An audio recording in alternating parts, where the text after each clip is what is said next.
Mutane da yawa suna kasa girma a social media musamman TikTok ko Instagram ko Facebook. Ga kaɗan daga cikin dalilan da yasa hakan take faruwa. Abu na farko da ya kamata ka yi idan kana so ka girma a social media musamman TikTok, Facebook, Instagram shine niche.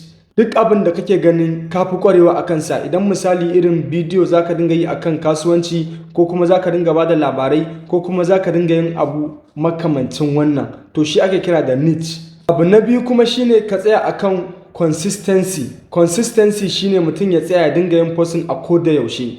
Aƙalla ana so ka dinga yin posting so ɗaya ko so biyu ko so uku, kada ya wuce so uku. Kuma sai mutum ya duba lokacin da ya kamata ya dinga yin posting. Wannan su ne kaɗan daga cikin wasu abubuwa da za ka dinga yi idan kana so ka girma a social media platforms ɗinka. Wannan na faɗi guda uku. Wannan yana daga cikin matsalolin da mutane da yawa suke fuskanta a harkar social media. Wannan su ne abu uku kaɗan daga cikin wanda za ka yi, insha Allah za ka girma account ɗinka sosai da sosai. Don haka idan kana da wata tambaya ko kuma kana neman wani ƙarin haske akan yadda za ka gina account ɗinka, kawai ka ajiye mini a comment.